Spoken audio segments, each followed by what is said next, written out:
Hello student, online class में आपका स्वागत है। बीएड सेकेंड ईयर में हम संस्कृत शिक्षण जिसमें इकाई 1 चल रही है। इकाई 1 का हमने बहुत लंबी खींच ली, तो हमने पाठ्य पुस्तक का अर्थ, पाठ्य पुस्तक की परिभाषा, पाठ्य पुस्तक का महत्व और एक अच्छे पाठ्य पुस्तक की विशेषताओं के बारे में भी अध्ययन किया कि एक पाठ्य पुस्तक एक शिक्षक के लिए और एक शिक्षार्थी के लिए कितनी उपयोगी होती है, उसके जीवन में, उसके शिक्षण में कितनी काम आती है। क्योंकि पाठ्य पुस्तक के माध्यम से ही हमें लक्ष्य की प्राप्ति होती है, ज्ञान की प्राप्ति होती है, शब्द भंडार की वृद्धि होती है और हर कोई एक चीज हम उस पाठ्य पुस्तक के माध्यम से कर सकते हैं। अगर आपको किसी भी प्रकार का या किसी भी विषय वस्तु का ज्ञान प्राप्त करना है तो शायद मुझे पाठ्य पुस्तक के माध्यम से ही करना होगा। और पाठ्य पुस्तक के माध्यम से ही एक शिक्षार्थी और एक शिक्षक अपने सभी कार्य पूर्ण करता है और अपने ज्ञान को और आगे से आगे बढ़ाता रहता है। तो आज हम राजस्थान राज्य में माध्यमिक स्तर कक्षा 10 पर राजस्थान माध्यमिक शिक्षा बोर्ड द्वारा निर्धारित पाठ्य पुस्तक की समीक्षा करेंगे। समीक्षा मतलब होता है आलोचनात्मक, मतलब उसमें क्या चीज होनी चाहिए जिससे वो बेटर होती, अच्छी होती, और क्या चीज नहीं होनी चाहिए थी जिससे वो बच्चों को नुकसान नहीं करती। कहना है कि राजस्थान राज्य में जो माध्यमिक शिक्षा बोर्ड है, अपना माध्यमिक शिक्षा बोर्ड का जो स्थान है वो है अजमेर। उनके द्वारा यानी RBSE के द्वारा जो एक माध्यमिक स्तर का जो पाठ्यक्रम निर्धारित किया है, जो एक पाठ्य पुस्तक की निर्धारित की है संस्कृत की, उस पाठ्य पुस्तक यानी 10वीं में जो पाठ्य पुस्तक है उसकी समीक्षा करेंगे। सबसे पहले तो हम ये देखते हैं कि वो आज कौन सी किताब है। 10वीं में वो है किताब सैमुखी। कौन सी किताब है?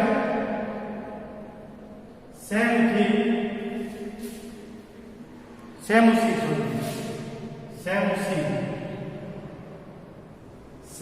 द्वितीय भाग।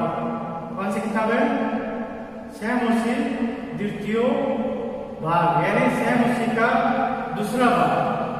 सैमुसी का दूसरा भाग। इस किताब में हम इस किताब के बारे में हम अध्ययन करेंगे। तो मैंने एक अच्छे पाठ्य पुस्तक की जो विशेषता बताई है, वो विशेषता ही एक समीक्षा होती है। हम उस विशेषताओं के आधार पर ही किसी पाठ्य पुस्तक की समीक्षा आलोचनात्मक कर सकते हैं। अब आलोचना मतलब है कि हम अगर उसकी समीक्षा करेंगे तो वो भी दो तरीके से होती है। एक होती है आंतरिक और एक होती है बाह्य। आंतरिक यानी अंदर की पाठ्य वस्तु, इसके अंदर क्या विषय को जोड़ा गया है, कितने पाठ है, क्या चित्रों को जोड़ा है, कैसी चीजें, कैसी भाषा शैली है और किस तरह की चीजें, वो सभी देखेंगे। तो सबसे पहले अब बताते हैं कि से मुझे द्वितीय भाग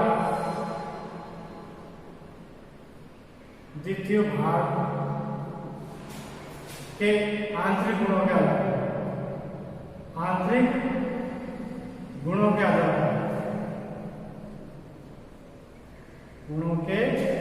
आधार यानी पाठ्य पुस्तक के अंदर के गुणों के आधार पर हम देखेंगे। अब पाठ्य पुस्तक के अंदर यानी पाठ्य वस्तु, उसमें कौन सी बातों को जोड़ा गया है, जैसा कि मैंने बताया था। अब पाठ्य सामग्री की दृष्टि से सबसे पहले है पाठ्य सामग्री की दृष्टि से पाठ्य सामग्री की दृष्टि से यानी मतलब उसमें कौन कौन सी सामग्रियों को जोड़ा गया है उसके बारे में अध्ययन करेंगे। अब पाठ्य सामग्री इस किताब में कुल 12 पाठ है। कितने हैं?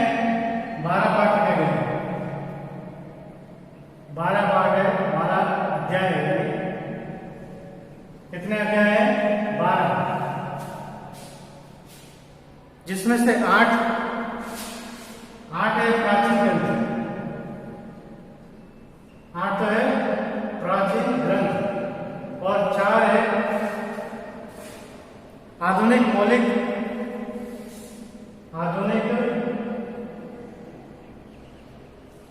मौलिक व अनुदित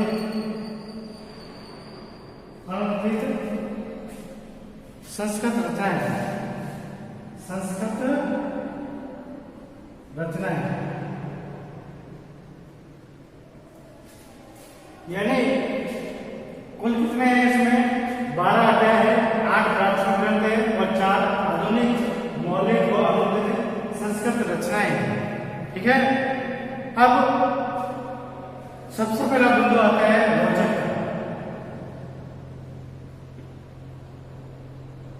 सबसे पहले क्या होता है, हमेशा बालक अगर किसी किताब में जिस बात में छात्र रुचि लेते हैं उसी को पढ़ने की इच्छा रखते हैं, उसी को शीघ्र सीखने की इच्छा रखते हैं।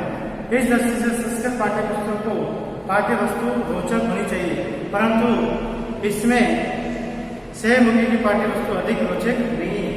भला यह बताया कि कोई भी छात्र जिस बात में अगर रुचि लेता है, जिस वस्तु में रुचि लेता है, इसको जल्दी सीखता भी है। जिसमें रुचि लेगा उसमें सीखेगा।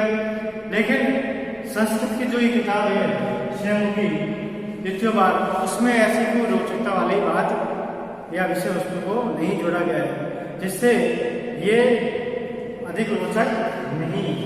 दूसरा पॉइंट है जीवन से समृद्धता। जीवन से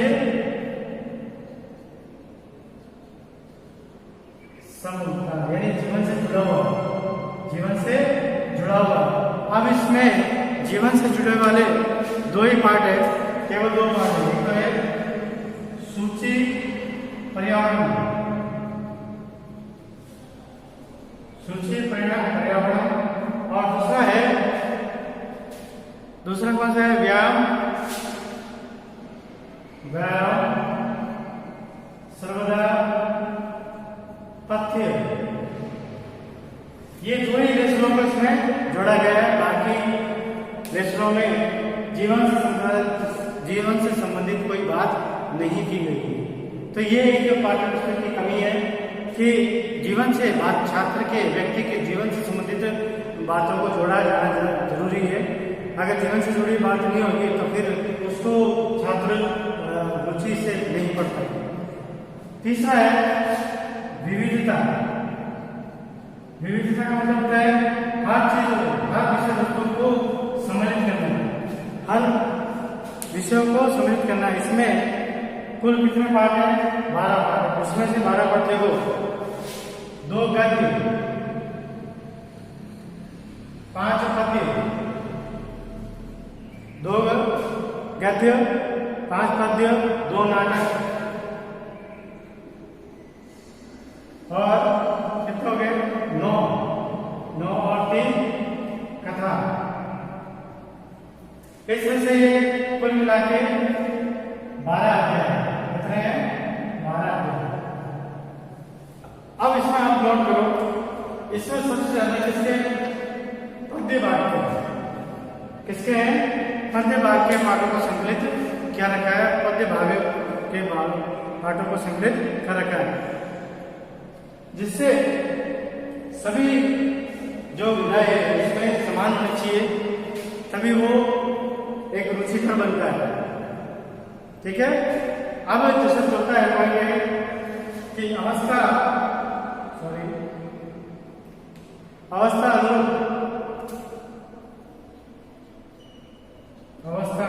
अनुरूप विषय वस्तु होना है कि बालक की जितनी जैसी अवस्था होती है उसके अनुरूप विषय वस्तु को जोड़ा जाना चाहिए।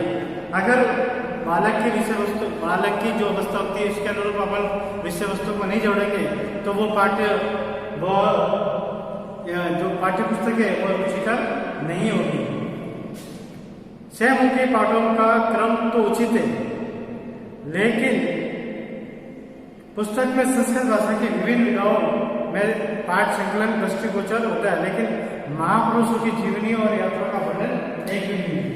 महापुरुषों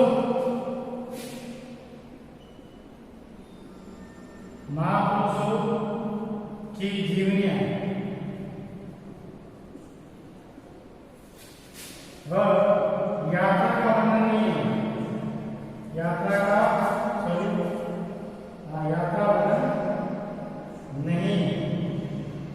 ये एक कमी है, क्योंकि बालक होता है वो महापुरुषों की जीवनियों को पढ़कर अपने अंदर एक ऊर्जा भी करता है, अपने आप को मतलब उत्साहित करता है। तो इस पाठ्य पुस्तक में महापुरुषों की जीवनियों को और यात्रा वर्णन को भी जोड़ा जाना चाहिए था। नेक्स्ट है 5वां, नैतिक गुणों का विकास। 5वां है नैतिक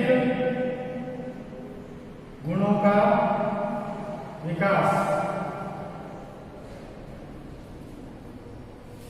कहना का मतलब है कि ऐसे विषय वस्तु को जोड़ा जाए जिससे बालक के नैतिक गुणों का विकास हो, वो एक आदर्श नागरिक बन सके, एक अच्छा व्यक्ति बन सके, एक अच्छा मतलब कि बालक बन सके। सहमुखी में संकलित पाठों के माध्यम से छात्रों में परिश्रम, सेवा, परोपकार, सुदृढ़ निष्ठा, मैत्री दृढ़ता, सहिष्णुता आदि नैतिक गुणों का विकास होगा। यदि सुभाष सतरी के अंतर्गत नैतिक गुणों से संबंधित श्लोक संकलित किए जाते, यानी नीति श्लोक,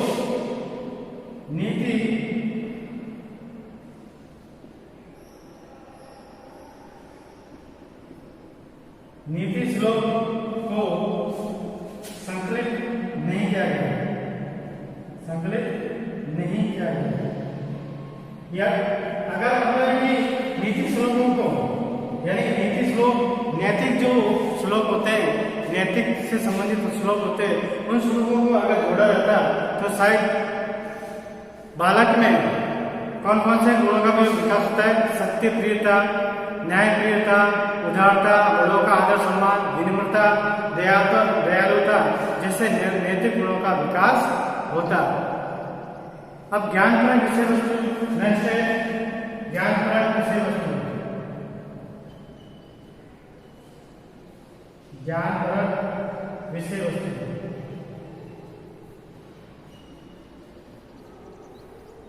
यानी सहमुखी में संकलित पाठ्य सामग्री का पाठ्य विषय वस्तु ज्ञानपरक है।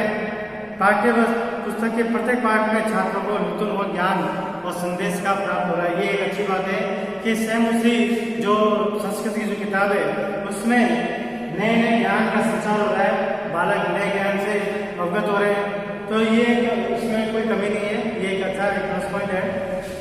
लास्ट में है वर्तमान विषयों का समावेश। 7वां पॉइंट है कि वर्तमान विषयों का समावेश, यानी संस्कृत पाठ्य पुस्तक में ऐसे विषयों को जोड़े जो वर्तमान जो परिस्थिति चल रही है, वर्तमान जो माहौल चल रहा है, वर्तमान वातावरण को इस पाठ्य पुस्तक में जोड़ा जाना चाहिए, क्योंकि बच्चे जितनी ज़्यादा पुरानी बातें पढ़ेंगे उतने ही पुराने ख्याल रखेंगे, पुराने विचारधारा रखेंगे और नई चीज खोजने में उनका उत्साह नहीं होगा। तो नहीं, आज के जो वर्तमान समय में जो बातें चल रही है, वर्तमान समय में जो राजनीति चल रही है, वर्तमान समय में जो भी बातें हो रही है, उन बातों को किताबों में या पुस्तकों में जोड़ना चाहिए, जिससे बालक नई बातों को सीख सके, नई बातों से अवगत हो सके। यानी सहमुखी में कथाओं, नाटकों, सुभाषितों का संकलन किया जाना चाहिए। साथ ही इसमें सूची, पर्यावरण, व्यायाम के लाभ आदि में संबंधित पाठों का भी समावेश किया गया है, तो बहुत अच्छी बात है। इन पाठों में और भी बहुत सारी बातें जोड़ सकते थे, जैसे सहमुखी में भारत की संस्कृति है, त्योहार है, भारत की विविधता में एकता, जन कल्याण की भावना, भगवत गीता, अमृत वचन आदि से संबंधित पाठों का संकलन किया जाता तो अच्छा होता। अगर इन पाठों को और संकलित किया जाता है तो और भी अच्छा माना जाता है। तो ये चीज अपने अगले वीडियो में हम इसका आगे बात करेंगे। आज इतना ही करेंगे हम। और एक आवश्यक सूचना कि अगले वीडियो के देखने के बाद कमेंट्स बॉक्स में जाकर अपना नाम, पिताजी का नाम और रोल नंबर जो भी आपको प्राप्त हुए हैं उसको दर्ज करके अपनी उपस्थिति दर्ज करें। और खासकर किशोर कुमार जो अभी तक उन्होंने कमेंट्स नहीं किया है उसको भी कमेंट्स करें और अपना नाम जरूर दर्ज करें। और अगर इस वीडियो से संबंधित कोई अगर समझ में नहीं आया हो तो आप कमेंट बॉक्स में प्रश्न लिख सकते हो और मेरे व्हाट्सएप में भी पूछ सकते हो। तो धन्यवाद।